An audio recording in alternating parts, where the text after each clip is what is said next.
বললাম। আর এই যে আমার পাশের জন মৌপিয়া, সে তো মেকআপ কমপ্লিটই করতে পারেনি, কারণ ও খুব ব্যস্ত ছিল সকাল থেকে, তো গাড়িতেই মেকআপটা সেরে নিয়েছে। আর ও কিন্তু মাল্টিটাস্কিং, গাড়িতে ভালোই মেকআপ করতে পারে। সো প্রায় 2 ঘন্টা জার্নি করার পর আমরা চলে এসেছি।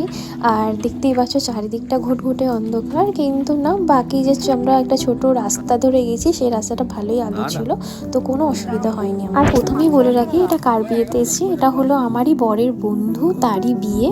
আর বিয়েটা কোলাঘাট হয়েছে, রিসেপশনটা আমাদের বাড়ির সামনেই হবে, তো সেখানে যেতে কোনো অসুবিধা হবে না।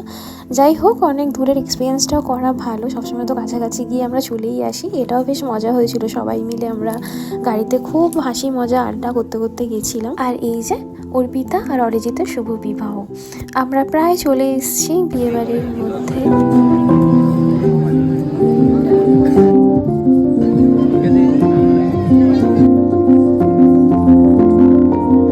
তো সেইখানে গিয়েই আমরা একটু গল্প আড্ডা করে চলে গিয়েছিলাম মেন কোর্সে, কারণ রাতটা প্রায় তখন 10:30 প্রায় হয়ে গেছিলো, তখনও বিয়েতে বসেনি। এবার আমরা যখন ডিনারটা কমপ্লিট করলাম, ততক্ষণে বিয়ে শুরু হয়ে গেছে।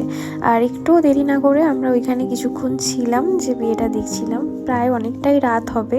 খুব ভালো লাগছিলো গ্রুম আর ব্রাইডকে, আর তাদের নতুন জীবনের জন্য অনেক অনেক শুভেচ্ছা, যেন সারা জীবন এইভাবেই থাকতে পারে, সেটাই আমরা শুভকামনা সবাই করি, আর তারাও যেন ভালো থাকুক অবশ্যই। এরপরে আমরা খুব বেশি দেরি না করে বেরিয়ে পড়লাম, আর জানি অনেকটা রাত্রির, অনেকটা পথ ফিরতে হবে।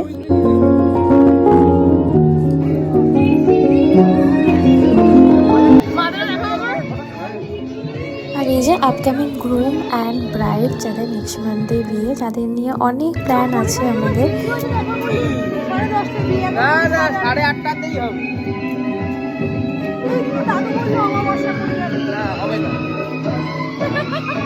আর এদের এখনও লগ্ন নিয়ে খুব কনফিউশন, যে 8:30 না 11:30, সেটা এখনও খুবই কনফিউজিং ব্যাপার আছে। যাই হোক, ওরাই ঠিক করবে ওরা কখন বসবে।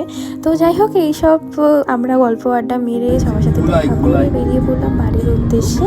বাড়িটা তো কম দূরে নয়, অনেকটা পথ আমাদের রাত থেকে ফিরতে হবে, তো আমরা 11:30টার মধ্যে বেরিয়ে পড়লাম এখান থেকে।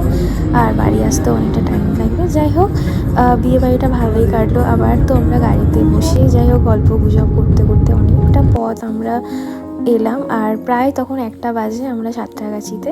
তো যাই হোক, খুব ভালোভাবে বাড়ি চলে এলাম। আর এই যে দ্যাটস অল, আমার লুকটা এইরকম ছিল।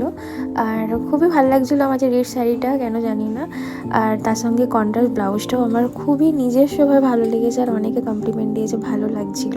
তো দ্যাটস ইট, আমাদের এই ব্লগটা ভালো লাগলে অবশ্যই কমেন্টে জানাবেন। Thank you.